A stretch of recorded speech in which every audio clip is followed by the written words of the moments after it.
Halo Bapak dan Ibu, apa kabarnya nih? Semoga sehat selalu ya. Kali ini saya akan menjelaskan mengenai program perlindungan terbaik di saat ini dan juga di hari tua. Seperti kita ketahui bersama, pasangan suami istri ataupun orang tua, mereka akan bekerja ataupun berbisnis. Tujuannya adalah untuk memenuhi kebutuhan hidup keluarga. Nah, selain itu tentu saja untuk menambah aset dan juga untuk investasi di masa depan. Ketika aset bertambah, bertumbuh dan juga investasi yang ada itu makin lama makin besar dan seseorang sudah mencapai atau sudah waktunya ya untuk dipanggil Tuhan, aset-aset ini tentu saja dia tidak bawa pergi ya. Apa yang terjadi dengan aset yang ada? Ya tentu saja akan diwariskan kepada pasangannya ataupun ke anak-anak. Nah, tetapi kita juga harus mengerti ya mengenai peraturan perundang-undangan di Indonesia yang berlaku saat ini, terutama kepada pasangan suami istri ataupun orang tua yang memiliki bisnis. Biasanya ada hutang usaha yang wajib dilunasi. Nah, ketika terjadi kematian ya, ketika seseorang meninggal, masalahnya adalah apakah hutang-hutang usaha tersebut sudah dilunasi atau belum. Jika belum, maka peraturan perundangan di Indonesia menyatakan bahwa hutang-hutang tersebut harus dilunasi dari aset-aset yang ada sebelumnya. Jadi tentu saja ya istri ataupun anak-anak ya sebelum mereka menerima warisan aset ya dari ayah mereka ataupun dari orang tua mereka itu akan dilihat dulu nih apakah masih ada hutang yang belum lunas. Jika masih ada ya aset yang ada tersebut dijual dulu, kemudian duitnya itu dipakai untuk bayarin hutang.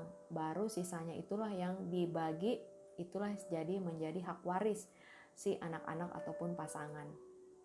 Pertanyaannya, bagaimana jika hutang yang ada tersebut jauh lebih besar daripada nilai aset yang ada? Apakah istri ataupun anak-anak wajib untuk melunasi hutang tersebut?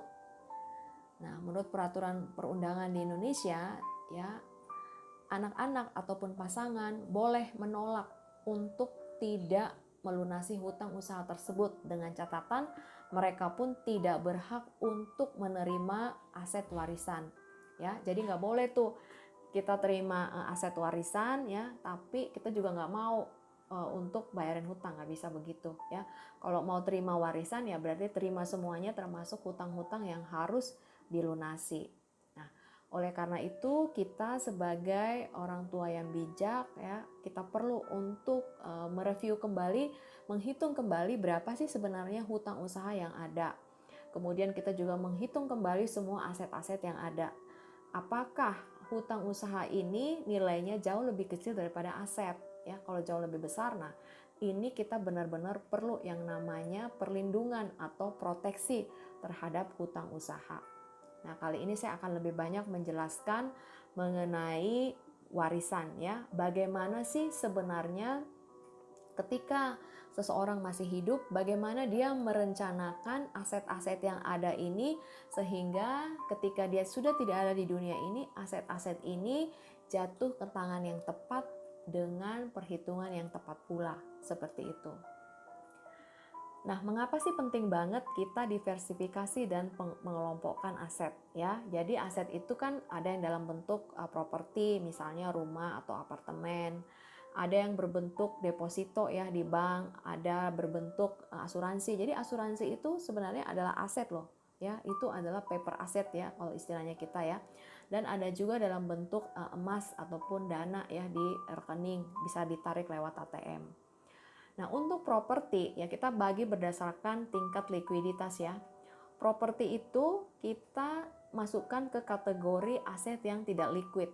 Tidak liquid itu maksudnya apa? Butuh waktu lebih dari 6 bulan baru dapat cair. Ya, ketika misalnya saya punya rumah ya tidak bisa ya saya besok mau butuh dana langsung ada dananya. Kenapa? Saya perlu proses untuk jual rumah itu ke notaris dulu, tanda tangan ini, tanda tangan itu dan sebagainya. Ya, makanya kita kategorikan properti ini adalah aset yang tidak liquid ketika Bapak A misalnya dia masih hidup. Apa yang terjadi ketika si Bapak A ini akhirnya dia berangkat ke surga atau dia meninggal ya? Tetap saja aset ini juga tidak liquid ya, malah lebih butuh waktu yang lebih panjang. Kenapa? Karena ahli waris dalam hal ini anak-anak ataupun pasangannya harus mengurus ya surat penetapan waris. Harus dicek juga dulu semua hutang-hutang almarhum gitu ya. Nanti di set off semuanya. Baru berapa yang sisa itulah yang menjadi hak mereka. Seperti itu untuk properti ya. Bagaimana dengan deposito di bank ya? Deposito di bank ya, ketika seseorang masih hidup ya, itu dia liquid, artinya gampang dicairkan. Pergi aja ke bank terus cairkan gitu kalau dia masih hidup. Nah, kalau seseorang meninggal gimana? Nah, ternyata ya, ketika seseorang meninggal, ini saya alami sendiri, itu tidak mudah untuk mencairkan deposito ya. Butuh yang namanya surat penetapan waris yang dikeluarkan oleh pengadilan.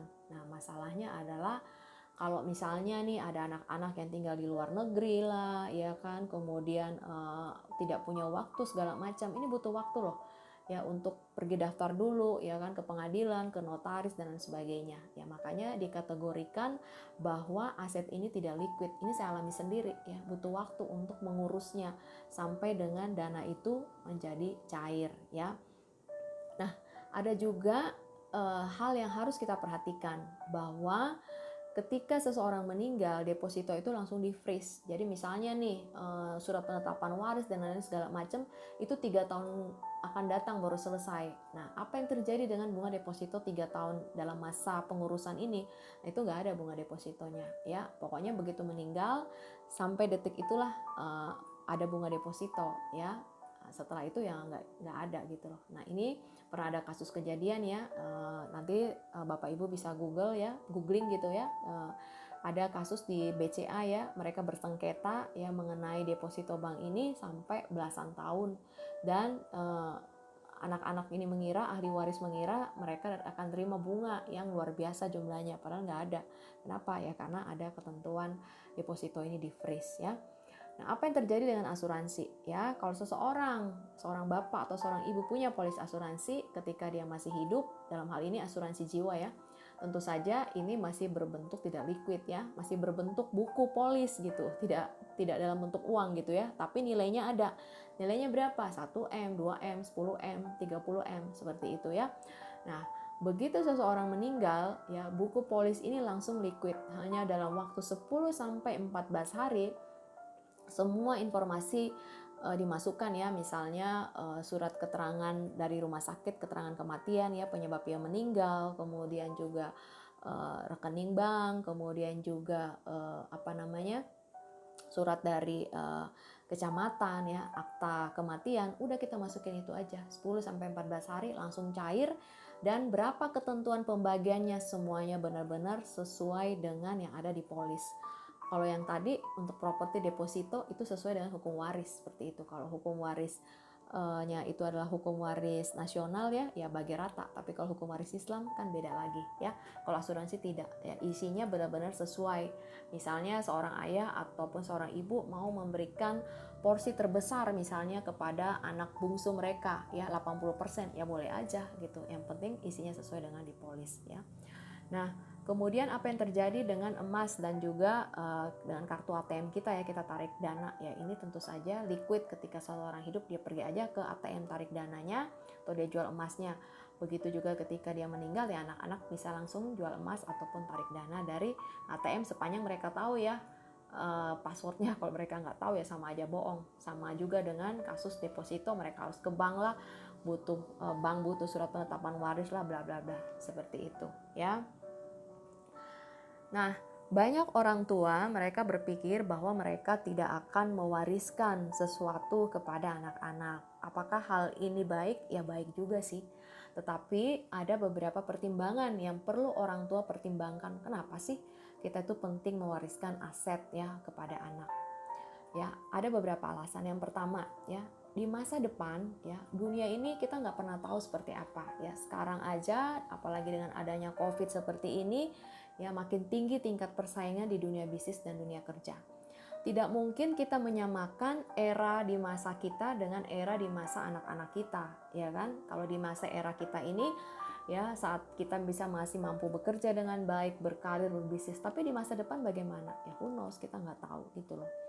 Nah, jika ada dana warisan dari orang tua, ya mereka bisa pakai dana ini untuk sekolah lagi, ya mereka bisa bangun network lebih luas lagi, mereka bisa bangun startup bisnis. Tentu saja di masa depan ya untuk kepentingan karir dan bisnis seseorang penting banget yang namanya networking. Dan biaya untuk networking ini tentu saja tidak murah ya. Kita harus bisa bergaul ya dengan mereka-mereka yang lifestyle-nya jauh lebih tinggi daripada kita ya. Banyak pembicaraan-pembicaraan yang harus kita lakukan dan tentu saja di tempat-tempat yang misalnya kita bisa ikut main golf atau di kafe di mana, ini kan tidak murah gitu. Ya kalau kita hanya ikut jalur biasa aja seperti sekarang ini ya menurut saya akan susah untuk ke depan sana. Kenapa? Ke depan sana orang akan makin mementingkan yang namanya networking dan mereka hanya akan bekerja sama dengan orang-orang yang mereka percayai seperti itu. Nah, kenapa kita tidak anggap saja dana ini seperti kalau di perusahaan itu kan ada biaya research and development ya. Anggap aja ini dana, ya udah saya udah siapkan buat anak-anak. Nanti kalian bisa pakai ini buat sekolah lagi, buat kursus lagi, mau ambil sekolah ke luar negeri atau apapun itu, membangun startup bisnis sudah ada dananya seperti itu ya. Bahkan mereka bisa pakai dana itu untuk anak mereka lagi atau ke cucu kita, ya kan? Jadi mereka bisa lebih berkembang untuk karir ataupun bisnisnya. Itu yang pertama. Yang kedua, untuk jaga-jaga terhadap risiko, ya. Nah, belum tentu anak-anak kita masuk dan bekerja ke perusahaan yang punya fasilitas kesehatan yang bagus. Kalau saat ini banyak orang tua ya yang ditanggung nih dari perusahaannya ya, dari dia bekerja bahkan nanti sampai dia meninggal. Apakah ini akan kejadian dengan anak-anak kita? Belum tentu loh ya. Karena perusahaan saat ini ya apalagi dengan Covid dan juga di masa depan ya akan lebih struggling seperti itu. Semua biaya-biaya itu tentu saja mereka tidak akan masukkan ke dalam komponen gaji ya. Jadi anak-anak harus cari sendiri. Nah, iya kalau dia dapat fasilitas kesehatan yang bagus. Kalau enggak gimana?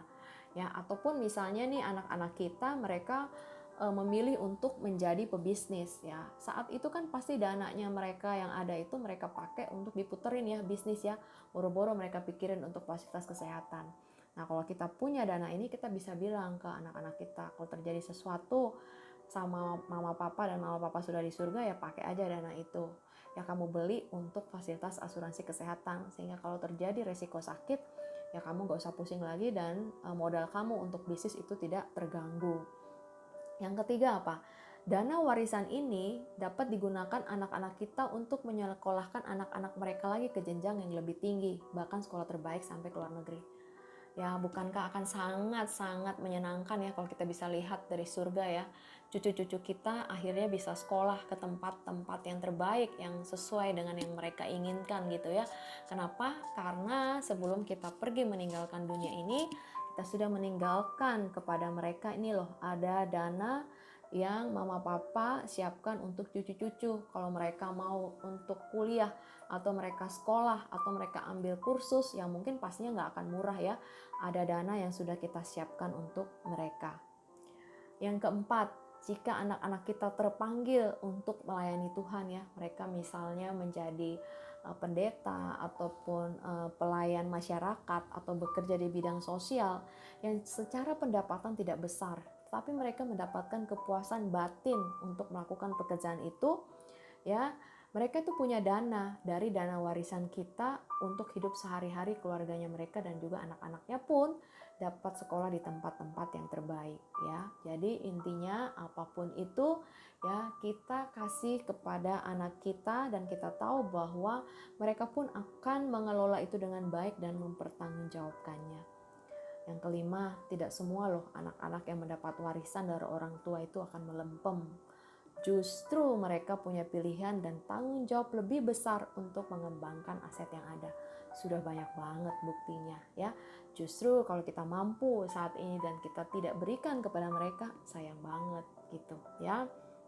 Jika saat ini kita sebagai orang tua sehat dan mampu, mengapa tidak kita ambil kesempatan ini ya, sehingga Tuhan menolong anak-anak kita mengembangkan lagi aset yang sudah ada dengan lebih baik ya. Tidak semua, dan saya yakin anak-anak kita sudah dididik dengan baik, mereka pasti adalah orang-orang yang bertanggung jawab, dikasih dana yang lebih ya kan, itu mereka kelola dengan lebih baik lagi ya, talenta yang lebih baik lagi, dari 1 talenta menjadi 5 talenta dan seterusnya. Nah, ini ada cerita ya mengenai ayah konvensional dan ayah yang bijak. Mengapa sih perencanaan dan pengelompokan aset itu penting? Ya, ini pilihan pertama ceritanya nih, ada seorang ayah ya. Ayah ini konvensional ya. Ayah ini punya aset 10 miliar. Dalam bentuk apa saja sih aset si ayah ini ya? Ayah ini punya rumah 2 miliar ya. Dia sama istrinya ya, ibunya itu istrinya ya, berarti ibu anak-anak itu punya rumah 2 miliar ya. Kemudian dia udah sisihkan nih untuk biaya kesehatannya 1 miliar. Kemudian juga dia punya deposito 3 miliar ya. Artinya apa? Si ayah dan ibu ini nanti mereka akan hidup dari bunga deposito. Totalnya udah berapa? 6 miliar kan? Nah, karena mereka sayang banget sama anak-anaknya, anak-anak ini pun sudah disiapkan si A dan si B, anaknya 2 ya, yaitu masing-masing deposito 2 miliar ya. Si A deposito 2 miliar, si B pun deposito 2 miliar. Total berapa? Total 10 miliar. Ini adalah ayah yang konvensional dan sangat sayang juga kepada anak-anaknya, dan dia mengerti bahwa penting untuk menyiapkan warisan kepada anak-anak. Nah, satu lagi ada ayah yang bijaksana. Sama persis dia punya aset 10 miliar ya. Dia juga punya rumah. Dia dan istrinya punya rumah senilai 2 miliar. Dia pun sisihkan untuk biaya kesehatan 1 miliar dan dia punya deposito 3 miliar. Dan mereka berdua suami istri hidup dari bunga deposito saja. Nah, apa yang terjadi dengan 4 miliar ini? 4 miliarnya ini kalau si ayah konvensional langsung dibagi kepada anak-anaknya, kalau si ayah bijak ini tidak ya. Dia punya untuk budget liburan dia dan istrinya untuk keliling dunia ya, 1 miliar ya, karena dia ingin menikmati hidup seperti itu. Kemudian dia juga punya hati untuk pelayanan ya, untuk gereja, untuk masjid ataupun ke panti asuhan, dia juga punya budget 1 miliar ya.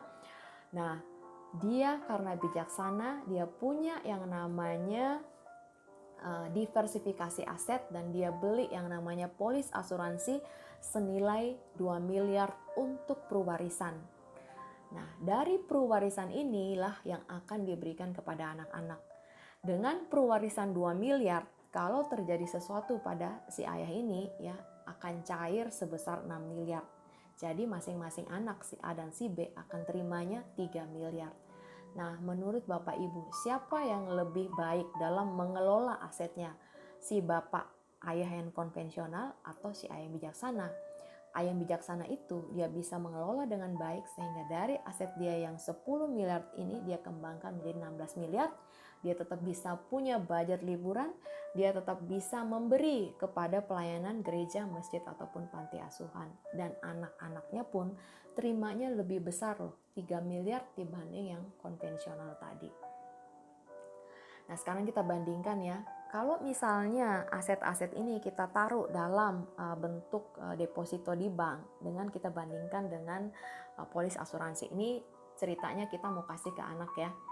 Nah, keinginan dari orang tua adalah memberikan yang terbaik kepada anak-anak mereka, termasuk mewariskan aset yang dimiliki saat ini, salah satunya dalam bentuk deposito. Namun jangan lupa ya, bunga deposito saat ini sangat rendah ya. Contoh di tahun 2021 ya, di BCA aja itu bunga depositonya itu 2,85. Di Bank Mandiri 2,85% ya BCA ya, Mandiri 3%, Bank Niaga 3% ya. Nah, ini untuk Indonesia loh. Kalau kita bandingkan dengan di negara-negara Asia lainnya, di Malaysia bunga deposito itu hanya 1,95 ya per tahun ya kan, di tahun 2020 loh. Nah, tahun ini pasti jauh lebih kecil lagi ya. Jepang aja 0,3 ya, Singapura 0,1. Apa inti dari angka-angka ini ya? Artinya di masa depan saya yakin banget Indonesia pun akan semakin maju ya. Kalau bangsa itu semakin maju, tentu saja bunga depositonya pun akan semakin stabil di titik-titik angka rendah. Ya, dalam berapa tahun ke depan ya, justru angka-angka yang tadi ini dari BCA 2,85% atau Mandiri 3% itu makin lama makin kurang ya. Nah, bagaimana dengan kalau kita bandingkan dengan polis asuransi ya? Kalau kita bandingkan dengan polis asuransi ya, kalau kita beli proteksi, di hari pertama kita beli proteksi itu kita udah punya satu jaminan. Misalnya 10 miliar ya, bahwa apapun yang terjadi 10 miliar itu sudah menjadi hak saya. Sedangkan kalau kita dalam bentuk deposito belum tentu seperti itu ya. Maksudnya dia ada butuh waktu ya, misalnya karena dia tunggu dulu berbunga dan lain sebagainya, seperti itu ya. Nah, kita lihat ada beberapa kelebihan polis asuransi ya. Beli aset liquid bernilai tinggi dengan hanya membeli dengan harga 40% dari nilai aset. Jadi kalau mau beli aset senilai 10 miliar ya nggak usah keluar 10 miliar, kita beli dengan harga 4 miliar saja ya. Dengan setoran minimal bisa mendapatkan hasil maksimal. Misalnya untuk mendapatkan aset 10 miliar itu setiap tahun kita hanya membayar premi misalnya 400 juta saja ya. Ya, begitu terjadi bayar 400 juta terjadi resiko ya langsung 10 miliarnya keluar ya. Tentu saja tidak ada orang yang mau seperti itu ya, tapi namanya hidup kan kita nggak tahu ya. Kemudian dana ini langsung liquid, cair ya, tidak perlu surat penetapan waris ya, langsung terbagi sesuai dengan polis seperti yang diinginkan oleh si tertanggung utama yang ada di polis tersebut ya. Kemudian bunganya jauh lebih tinggi dibanding dengan deposito dan juga tidak dikenakan pajak. Itu kalau seandainya aset itu, warisan itu kita mau berikan dalam bentuk deposito. Sekarang bagaimana kalau warisan itu kita mau berikan dalam bentuk properti? Kita bandingkan dengan polis asuransi ya. Misalnya nih kita mau berikan warisan itu dalam bentuk apartemen nih ke anak-anak ya. Kalau kita mau beli apartemen senilai 2,5 miliar, kita harus siapin dananya berapa? Ya sama, 2,5 miliar juga. Kita boleh cicil ya. Dan kalau cicil itu 30%, berarti kali 2,5 miliar berarti harus siapin dana cashnya 750 juta. 750 juta kita bayar untuk DP, sedangkan cicilannya itu 20 juta per bulan selama 10 tahun. Atau bayar 240 juta per tahun selama 10 tahun loh ya. Nah, selain itu kita juga harus tetap bayar BPHTB-nya 5%, biaya balik nama, ya kan, dikenakan pajak. Kalau misalnya anak-anak kita nggak mau gitu loh tinggal di apartemen tersebut, ya mereka mau cari tempat lain, ya kan harus dijual seperti itu.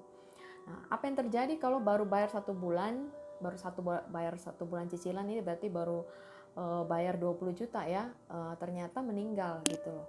Apakah akan cair 2,5 miliar ya? Ya belum tentu juga ya, pasti akan ada hitung-hitungannya ya kan, berapa dana yang akan dikembalikan dengan catatan pengembangnya mau bertanggung jawab ya. Banyak banget kasus sekarang apalagi dengan properti ya saat ini ya, banyak banget kasus yang pengembang propertinya itu ya mereka tidak sesuai dengan janji di awal ya, kemudian tidak liquid juga, butuh waktu untuk dijual jika butuh dana cepat. Nah, kita bandingkan ya, ini sama-sama kita mewariskan sama ya senilai 2,5 miliar ya. Yang ini kita beliin apartemen, yang ini warisannya 2,5 miliar, kita tidak perlu menyiapkan dana 2,5 miliar ya. Cukup kita bayar aja 60 juta per tahun selama 10 tahun. Berarti dana kita siapkan sekitar 600 juta aja ya.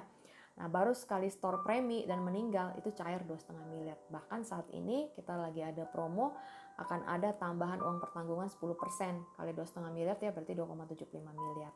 Ya kan, ada tambahan uang pertanggungan tanpa kenaikan premi dan juga ini sangat liquid, langsung cair ke rekening ahli waris yang kita diinginkan oleh si tertanggung itu. Nah, kemudian ini adalah contoh ya, ini adalah contoh mengenai pewarisan ya. Seorang ayah berusia 55 tahun, dia akan mewariskan 1,2 miliar kepada anaknya dia.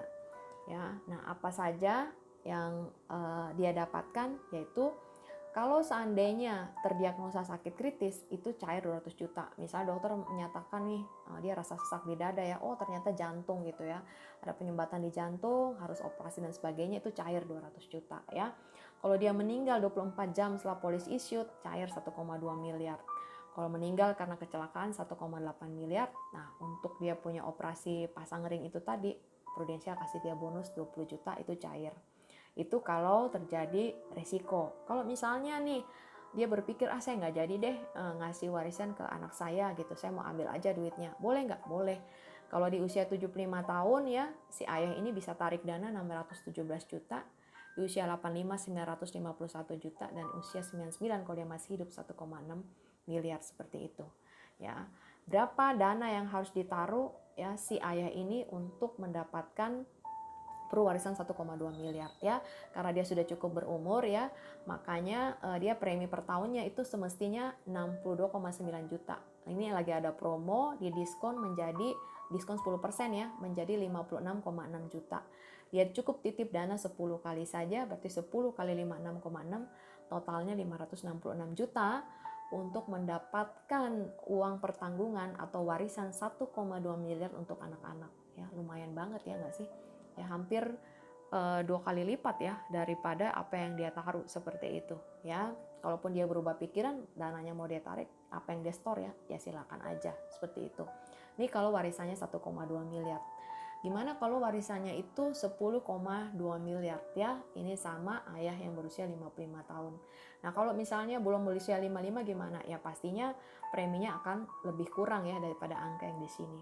Ya, kalau misalnya dia mau uang pertanggungan 10,2 miliar ya sama ya, kalau terdiagnosa sakit kritis tuh udah cair 200 juta.